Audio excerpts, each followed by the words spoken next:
দূরদর্শন Tripura startup জাংশনের তৃতীয় পর্বের অনুষ্ঠানে আপনাদের অনেক অনেক স্বাগত। দ্বিতীয় পর্বে আমরা আপনাদের সাথে এমন তিনজন সাহসী ব্যক্তিদের পরিচয় করিয়েছিলাম যারা গতানুগতিক চাকরির ধারাবাহিকতার পেছনে গানা ভাসিয়ে তৈরি করেছেন নিজস্ব জগৎ এবং শুধু নিজে নয় অন্যদেরও স্বাবলম্বী করে তুলেছেন। তৃতীয় পর্বে আমরা এমন আরো সাহসী তিন ব্যক্তিদের সাথে আপনাদের পরিচয় করাবো যারা নিজেদের সাহস এবং উদ্যমে তৈরি করেছে নতুন দিগন্ত, এবং তা দেখতে অবশ্যই চোখ রাখুন দূরদর্শন ত্রিপুরা স্টার্টআপ জাংশনের তৃতীয় পর্বের অনুষ্ঠানে।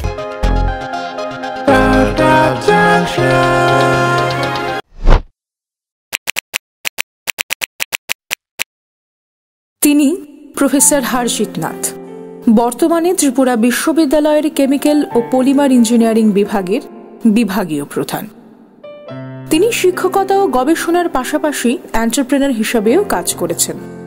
ওনার স্টার্টআপ HN টেকনোভিশন ও LLP এর মাধ্যমে তিনি 2019 সালে শিলচরের বন্যা থেকে শুরু করে 2020 ও 2022 সালের বন্যা এবং সাম্প্রতিক ত্রিপুরার ভয়াবহ বন্যার সময় সকলভাবে পানীয় জলের ব্যবস্থা করে আসছেন।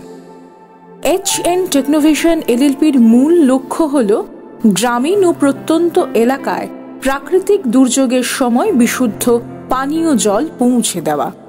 2019 সালের শিলচর বন্যার সময় প্রফেসর হর্ষিত নাথ প্রথম উপলব্ধি করেন যে মানুষের কাছে বিশুদ্ধ পানীয় জলের অভাব কতটা ভয়াবহ।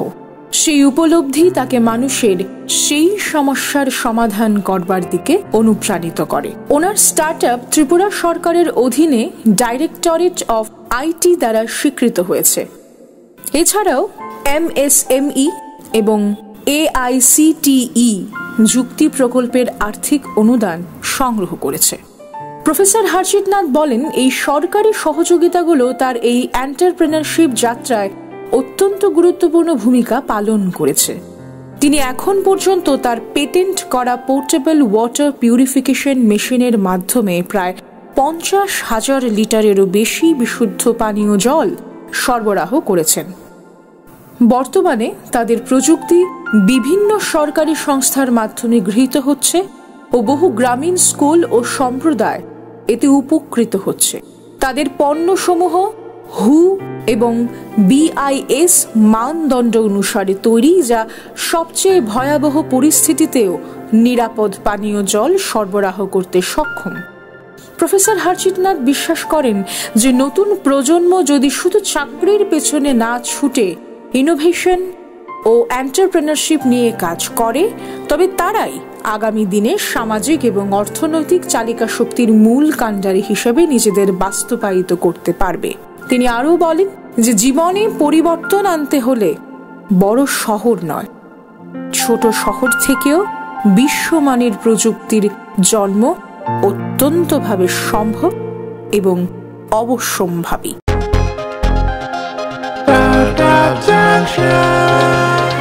এই স্টার্টআপ প্রকল্পের আওতায় আপনি যে কাজ করছেন সেটা কতদিন ধরে কাজ করছেন এবং কি কাজ করছেন? অ্যাকচুয়ালি 2019 থেকে আমি ফ্লাড ওয়াটার পিউরিফিকেশন নিয়ে কাজ করছিলাম। আমি একজন অ্যাসিস্ট্যান্ট প্রফেসর ত্রিপুরা বিশ্ববিদ্যালয়ে। তার সাথে সাথে আমার যেটা সোসাইটিয়াল ইনভলভমেন্ট ছিল, আমার innovative water purification portable machines দিয়ে ডিজাস্টার স্ট্রিকেন এরিয়াজ, যেমন ধরুন ফ্লাড হলো, সাইক্লোন হলো, সেসব এরিয়াজে আমাদের মেশিনগুলো নিয়ে গিয়ে আমি সোসাইটিকে সার্ভ করতাম। সো 2020 শিলচরে ভয়াবহ বন্যা, 2022-এও বন্যাটা হলো, সেই সব সময় আমাদের মেশিনগুলো শিলচরে গিয়ে ইউজ হয়েছে। আর এখন পর্যন্ত অলমোস্ট 50,000 লিটার্স আমরা পরিশুদ্ধ জল যারা ডিজাস্টার স্ট্রিকেন লোক ছিল ওদেরকে দিতে পেরেছি। 2022 সালেই যখন শিলচরে আবার ভয়াবহ বন্যা আসলো, তখন অনেকগুলো নন গভর্নমেন্টাল অর্গানাইজেশনস আমাকে অ্যাপ্রোচ করলো কি স্যার, আপনার মেশিন আমাদের জন্য খুব প্রয়োজন, সেই মেশিনের ইম্প্যাক্ট অনেক বেশি। সো সেই টাইপ অফ মেশিন যদি আমরা পেতাম তাহলে আমরা মাস স্কেলভাবে আমরা মেশিনগুলো সোসাইটির জন্য হেল্প করতে পারতাম। কিন্তু তখন আমার কাছে দুটো মেশিন ছাড়া তৃতীয় মেশিন ছিল না, যেহেতু আমরা একটা ছোট এনটিটি, ছোট ল্যাব থেকে গিয়ে আমরা কাজ করছিলাম। তখন আমার মাথায় ঢুকলো যে যদি জল নিয়ে এতই সমস্যা, তাহলে কেন না একটা কোম্পানি ফর্ম করে আমরা এটাকে বড় করি, ত্রিপুরা থেকে একটা দূরস্থ একটা এরিয়া থেকে আমরা একটা টেকনোলজি বের করি, যে টেকনোলজিটা আমাদের সোসাইটির জন্য যাতে হেল্প করে।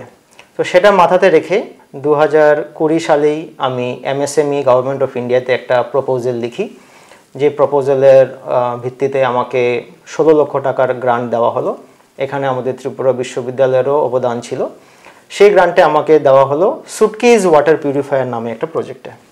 সো সুটকেস ওয়াটার পিউরিফায়ার প্রজেক্টটা হচ্ছে ভারতের প্রথম পোর্টেবল ওয়াটার পিউরিফিকেশন মেশিন, যেটা ডিজাস্টার এরিয়াজ, ফ্লাডেড এরিয়াজের জন্য খুবই উপযোগী আর খুবই ইউজফুল। তখন সেটা নিয়ে আমরা কাজ স্টার্ট করলাম, আর একটু R&D করলাম। আমরা জানার চেষ্টা করলাম যে আমাদের ফ্লাডের সময় যখনই রিলিফ অপারেশনস দেওয়া হয়, তখন রিলিফ অপারেশনসে প্রচুর পরিমাণে প্লাস্টিক বোতল দেওয়া হয় রিলিফ অপারেশনে যখন এই ডিজাস্টার আসে। সেই প্লাস্টিক বোতলটা কিন্তু যখন ডিজাস্টার শেষ হয়ে যায়, সেটা আমরা সবাই জানি কোথায় গিয়ে এটা জমা হয়, ল্যান্ডফিলে যাচ্ছে। সেটা ট্রিটমেন্টের টেকনোলজি এতটা ডেভেলপ আমাদের দেশে এখনও নয়। তো আমি ভাবলাম যখন একটা ফ্লাড হয়, ফ্লাডের সময় এত পরিমাণে জল, সেই জলটাই কেননা আমরা পিউরিফিকেশন করে দিতে পারি। তো আমরা গবেষণা চালু করলাম যে ফ্লাডের জলে এমন কি আছে যেটা ট্রিটেবল না। তো আমি নিজে গত 10 বছর থেকে জলের উপরে গবেষণা করছি। সো আমার জন্য এটা খুব ডিফিকাল্ট টাস্ক ছিল না। তো আমরা আরও ডিটেইল লেভেলে আমরা চেষ্টা করলাম জানার জন্য যে অ্যাকচুয়ালি জলের মধ্যে এমন কি আছে যেটা আমরা পরিশুদ্ধ করে খেতে পারি না বা পান করতে পারি না।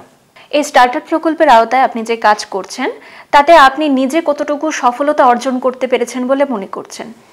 বেসিক্যালি দেখুন, H&N টেকনোভেশনস আমরা স্টার্ট করেছিলাম এজ এ সোশ্যাল এন্টারপ্রাইজ হিসাবে। আর এই সোশ্যাল এন্টারপ্রাইজটাকেই আমি আগে নিয়ে যাওয়ার জন্য যতটুকু প্রয়োজন আমার একাডেমিক্সের সাথে সাথে আমি এটাকে পার্সু করছি। আপনাকে আমি যদি বলি, আমাদের মেইন কাজ শুধু ফ্লাডের জলটাকে পিউরিফাই করা নয়। আপনি যদি একদম ডিফিকাল্ট টেরেন্সে যান, নর্থ ইস্টের ইনক্লুডিং ত্রিপুরা, আপনি দেখবেন জলের সমস্যাটা প্রত্যেকটা হিলি রিজিয়ন্সে রয়েছে। কোনো জায়গাতে ফ্লাড হচ্ছে, জল কম, আর কোনো জায়গাতে জল একদমই নেই। তো সেই সব লোকেশনসে ট্রেডিশনাল টেকনোলজিসের বেসিসে কিন্তু ওয়াটার পিউরিফিকেশনটা সম্ভব হচ্ছে না। কোনো জায়গাতে কারেন্ট নেই, কোনো জায়গাতে কারেন্ট থাকলে ভোল্টেজের সমস্যা, সেটা দিয়ে পাম্প নষ্ট হচ্ছে।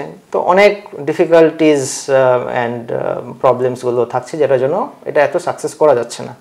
আপনি যদি আমার ব্যক্তিগত সাকসেসের কথা বলেন, বিং এ প্রফেসর, আমি বলবো আমি যখন আমার ল্যাবরেটরি বেসড একটা ইনোভেশনটাকে যখন মার্কেটে নিয়ে যেতে পেরেছি, সেটা হচ্ছে কি আমার ফার্স্ট সাকসেস। জেনারেলি আমাদের একাডেমিক প্রফেশনে যারা প্রফেসর থাকে, সায়েন্টিস্ট থাকে, আমাদের কথা থাকে যে আমরা টেকনোলজি ট্রান্সফার করি, আমরা নিজে টেকনোলজি বানাই, সেটা কোনো প্রাইভেট কোম্পানি বা গভর্নমেন্ট কোম্পানি যদি আসে এটাকে টেক ওভার করার জন্য, সে টেক ওভারটা করা হচ্ছিল। কিন্তু রিসেন্ট গভর্নমেন্টের সাপোর্টের জন্য যখন আমরা নিজে স্টার্ট আপ ফর্ম করতে পারছি, তখন এটাকে আমরা নিজে রিয়েল টাইম কোম্পানি ফর্ম করে মার্কেটে নিয়ে যেতে পারছি। এই স্টার্টআপ প্রকল্প নিয়ে ভবিষ্যতে যারা কাজ করতে চায়, তাদের উদ্দেশ্যে আপনি কি বলবেন? আমি বলবো, নর্থ ইস্টে আমি নিজে প্রফেসর হওয়ার সাথে সাথে, এন্টারপ্রেনারের সাথে সাথে আমি অনেক রকমের একাডেমিক ইনস্টিটিউশনসে আমন্ত্রণ পেই, গিয়ে এন্টারপ্রেনারশিপের ব্যাপারে কথা বলার জন্য, স্টুডেন্টকে মোটিভেট করার জন্য। আমি বলবো আমাদের নর্থ ইস্টে এখনও কিন্তু এন্টারপ্রেনারশিপের ওই কালচারটা নেই যেটা মেইনল্যান্ড ইন্ডিয়াতে আছে। কিন্তু আমি ধন্যবাদ জানাবো কারেন্ট গভর্নমেন্টের আনটায়ার্ড এফোর্টের জন্য, যে ওরা চেষ্টা করছে যতটুকু পারা যায় একটা ইকোসিস্টেম ডেভেলপ করার জন্য এন্টারপ্রেনারশিপের। আমাদের নর্থ ইস্টের ইকোসিস্টেমটাকে ডেভেলপ করার জন্য অ্যাকচুয়ালি আমাদের সাপোর্টটা স্টার্ট হয় ঘর থেকে। আমাদের প্যারেন্টসদের কিন্তু মোটিভেট করতে হবে। সবথেকে বড় ইস্যু হচ্ছে কি একটা স্টার্ট আপ ফর্ম করার জন্য ফান্ডের অ্যাভেবিলিটি। যখনই আমাদের বাচ্চারা বাড়িতে গিয়ে মা বাবাকে বলে কি আমি এন্টারপ্রেনারশিপ করবো, বিজনেস স্টার্ট করব, সবারই একটা চিন্তা থাকে কি টাকা কই থেকে পাবে। আর ফর্মাল এডুকেশনে আমাদের নর্মাল হাউসহোল্ডে যেটা ফর্মাল এডুকেশনে টাকা পয়সা খরচ হয়, সেই খরচের পরে মা বাবারা চায় যে কিছু একটা চাকরি নিয়ে যাতে সেটেলড হয়ে যায়। কিন্তু গভর্নমেন্ট তো সবাইকে চাকরি দিতে পারবে না, আমাদেরকে তো নিজেও জব গিভার হতে হবে। তো আমি আমাদের নর্থ ইস্টের ছেলেদেরকে বলবো যে আপনারা ইনোভেশনস নিয়ে মার্কেটে আসুন। গভর্নমেন্ট অনেক রকমের স্কিমস নিয়ে এসছে, আপনারা এই স্কিমসগুলোর অ্যাডভান্টেজ নিন।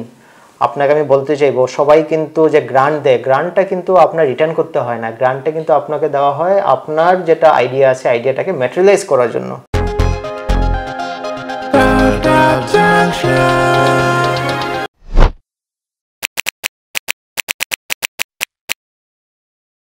তিনি আশিস বিশ্বাস। ইকফা ইউনিভার্সিটি থেকে masters in computer application complete করেন 2013 সালে এবং তার পরপরই আনুমানিক 9টা সেন্ট্রাল এবং স্টেট গভর্নমেন্ট এর প্রজেক্টে কাজ শুরু করেছেন। সেগুলো করার পাশাপাশি তার ভেতরে অনুরণন হয় স্বনির্ভরতার সঙ্গে কিছু করার, জীবনে বড় কিছু হওয়ার। এশিয়ার সবচাইতে বড় online food delivery service Foodpanda দ্বারা অনুপ্রাণিত হয়ে 2014-15 সালে শুরু করেন প্রথম স্টার্টআপ dialect.com, যা ছিল ত্রিপুরার প্রথম অনলাইন ফুড ডেলিভারি সার্ভিস। কিন্তু 2019 সালের কোভিড প্যান্ডেমিকের কারণে সেই স্টার্টআপ তাকে বন্ধ করতে হয়।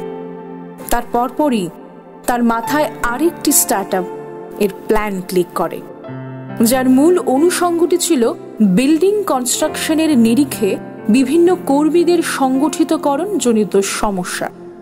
আর সেখান থেকে সূত্রপাত হয় তার বর্তমান স্টার্টআপ अपना हाथ, एक हाथ जो दे हर मुश्किल में आपका साथ। ধীরে ধীরে আপনা হাত স্টার্টআপের যাত্রা শুরু হয়। 2020 সালের ফেব্রুয়ারি মাস থেকে পুরোপুরিভাবে ইন্ডাস্ট্রিয়াল ও কমার্সের কনসালটেন্সি ও ডিআইটি স্টার্টআপ গাইডেন্সের কাজ ছেড়ে শ্রী বিশ্বাস নিজের স্টার্টআপের কাজে মনোনিবেশ করেন। পাশাপাশি শুরু করেন বিজনেস কনসালটেন্সি সার্ভিস, যেখানে যারা বিজনেস শুরু করতে চায় তারা বিজনেস ডকুমেন্ট কি করে তৈরি করবে, মার্কেটিং কি করে করবে, অ্যাপ ও ওয়েবসাইট কি করে ডেভেলপ করবে ইত্যাদি সংক্রান্ত সার্ভিস তিনি দিয়ে থাকেন। এই যাত্রায় তাঁরা রিকগনিশন পেয়েছেন স্টার্টআপ ত্রিপুরা, স্টার্টআপ ইন্ডিয়া এবং STPI থেকে। স্টার্টআপ ত্রিপুরা যাত্রায় তাঁরা প্রথম পুরস্কারে ভূষিত হন। রিকগনিশন পান GU SEC থেকেও।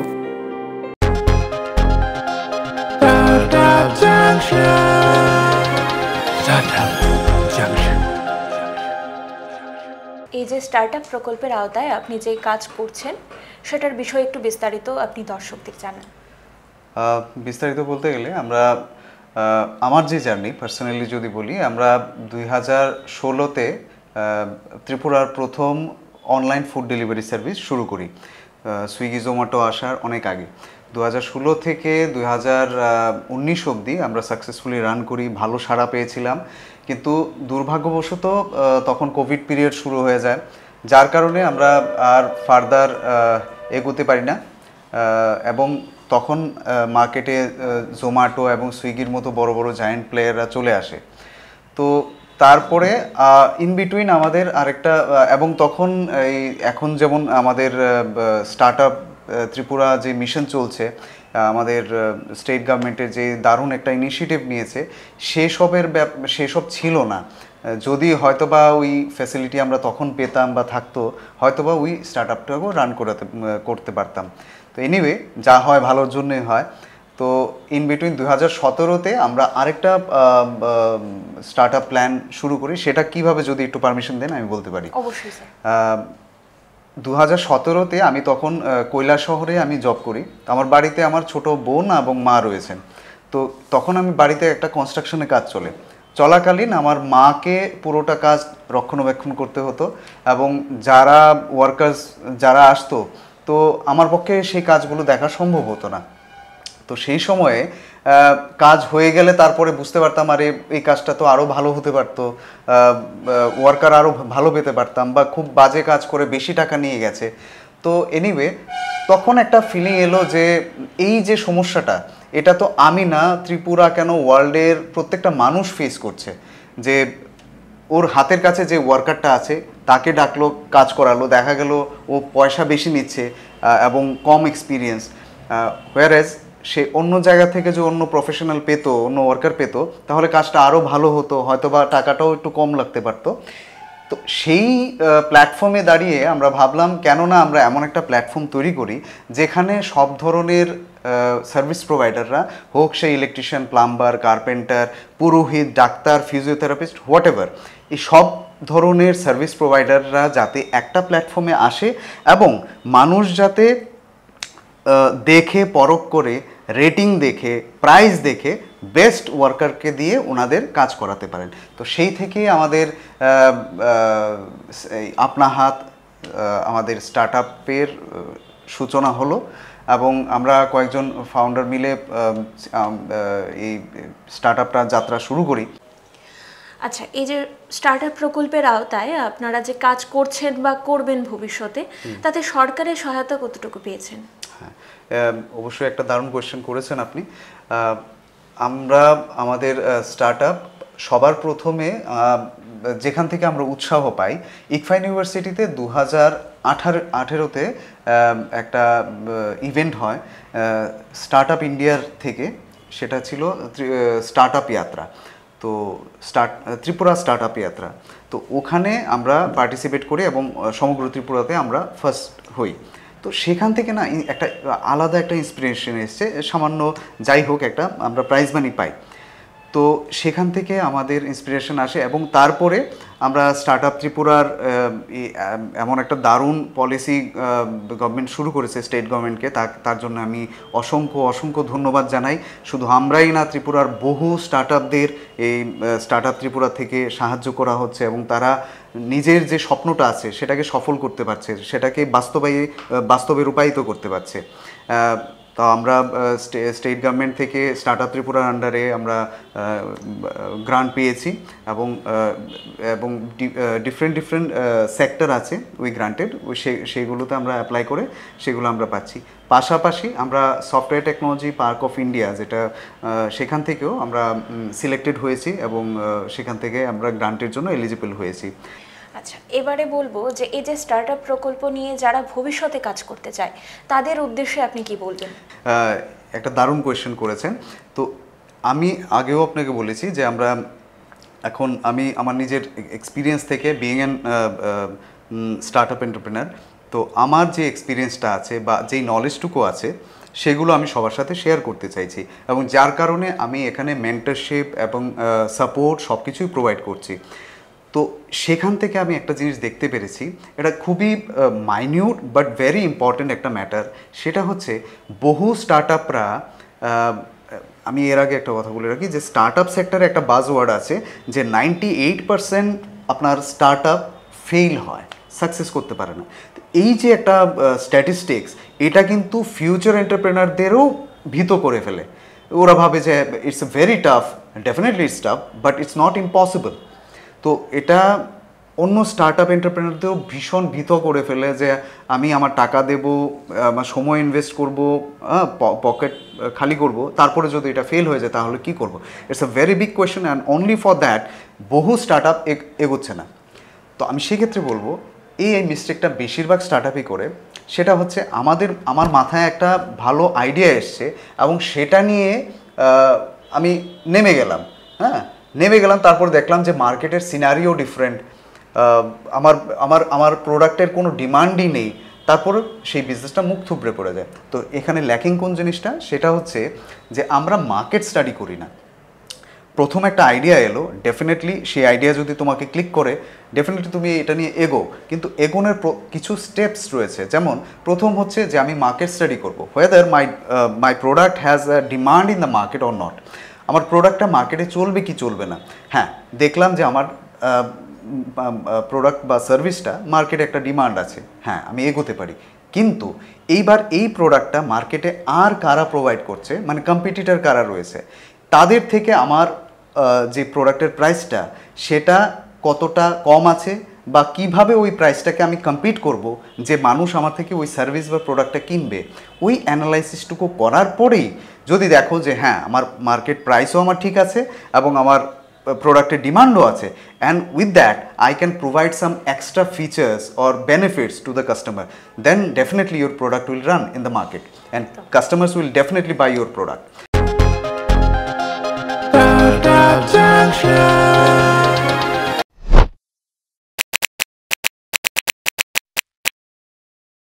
ত্রিপুরার সন্তান মিস্টার সুমন রায় একজন স্বপ্নদ্রষ্টা, সমাজসেবী এবং সফল উদ্যোক্তা।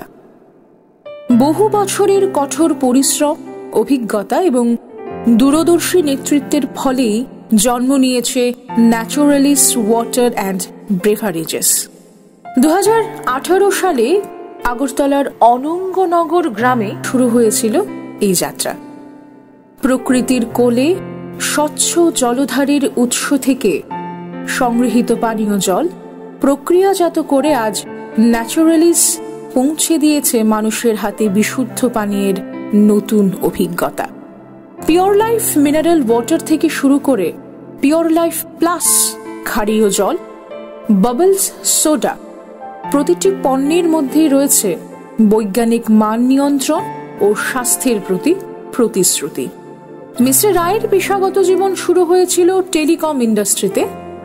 প্রায় 26 বছরের অভিজ্ঞতায় তিনি সারা ভারতের নেটওয়ার্ক অবকাঠামো প্রকল্প পরিচালনা করেছেন। মেকানিক্যাল ইঞ্জিনিয়ারিং ও MBA ডিগ্রিধারী এই উদ্যোক্তা আজ ত্রিপুরাকে ভারতের মানচিত্রে বিশেষভাবে তুলে ধরেছেন। এবার ন্যাচারালিস এগিয়ে আসছে এক নতুন উদ্যোগ নিয়ে, Naturalis Live and Grains Private Limited. এই প্রকল্পের মূল লক্ষ্য হল শস্য, ফল ও সবজির নিরাপদ প্রক্রিয়াজাতকরণ এবং প্যাকেজিং। গরম জলে ব্লাঞ্চিং, বুজোনাইজেশন, হিট ট্রিটমেন্ট ও ফার্মেন্টেশন প্রক্রিয়ার মাধ্যমে কম রাসায়নিক পরিবর্তন করে কীটনাশক ও ক্ষতিকর অবশিষ্টাংশ দূর করার পরিকল্পনা রয়েছে। এভাবেই ন্যাচারালিস শুধু একটি কোম্পানি নয়, বরং এক স্বপ্ন, ত্রিপুরাকে সুস্থ, স্বাবলম্বী ও সমৃদ্ধ করে তোলার এক অভিনব উদ্যোগ।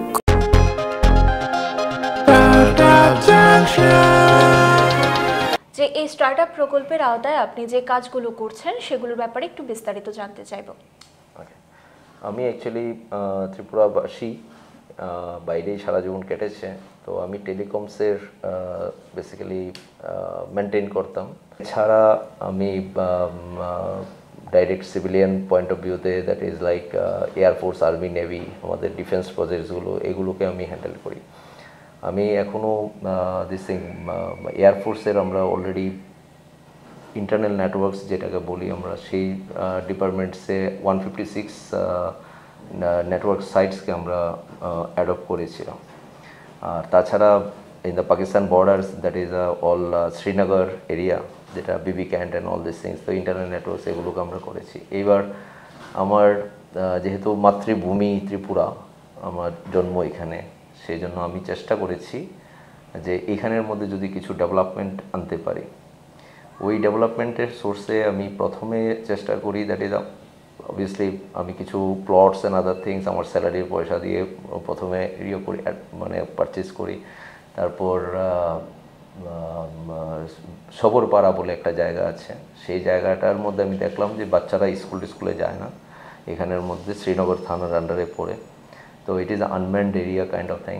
তো আমি ওইটাকে ডেভেলপ করতে সক্ষম হই এইভাবে যে আমি মুরাগাপ্পা কোম্পানি চেন্নাই থেকে যে আছে, তাকে আমি আমার নিজের প্লট সেল করি এবং তাদেরকে আমরা ওইখানের মধ্যে বসতে দিই।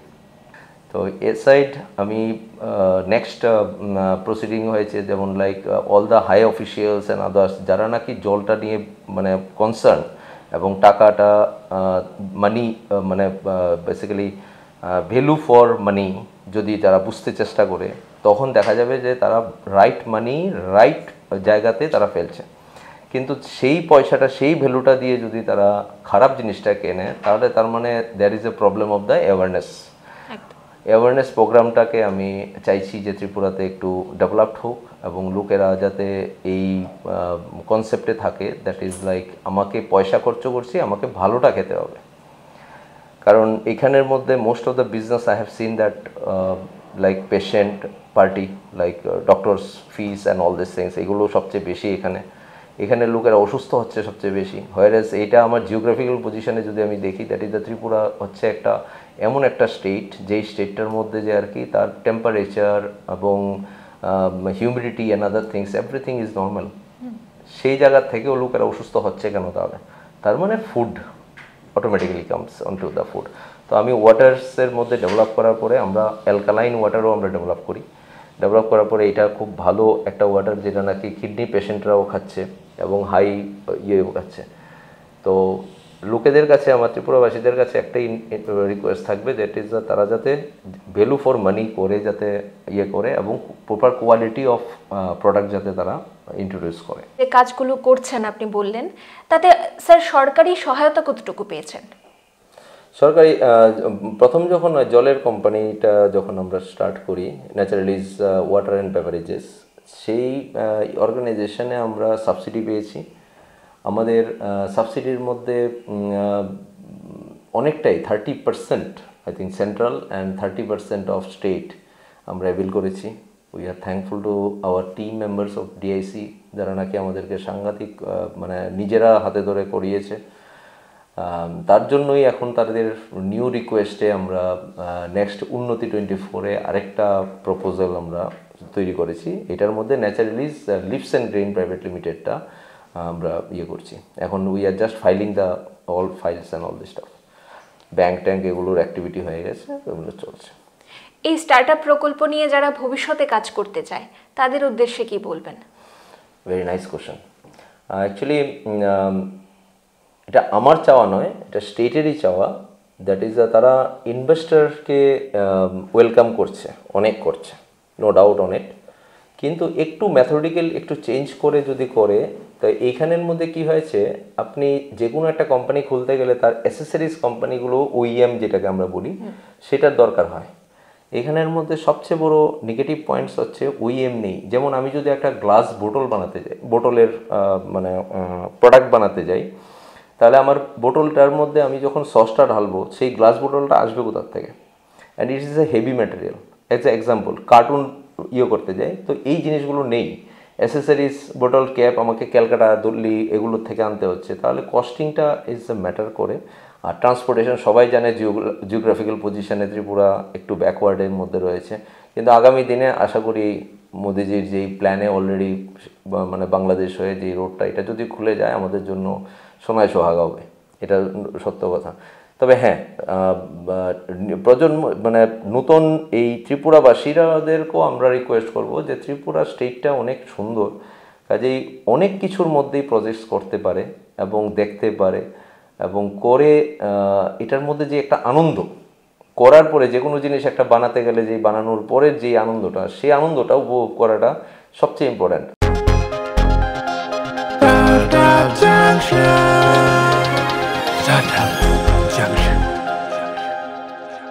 ত্রিপুরায় স্টার্টআপই এখন স্বপ্নের গাড়ি। আমরা চাই এই অনুষ্ঠানের মাধ্যমে আমাদের দর্শকবৃন্দেরও এগিয়ে আসুন এই স্বপ্নিল বাস্তবায়নের স্বাবলম্বী রাস্তায়। আপনাদের মাধ্যমে কাজের সন্ধান পাক রাজ্যের সাধারণ জনগণ। আরো অনেক এমন উৎসাহী দিশার জন্য চোখ রাখুন আমাদের দূরদর্শন ত্রিপুরা স্টার্টআপ জাংশনের পরবর্তী অনুষ্ঠানের পর্দায়। নমস্কার।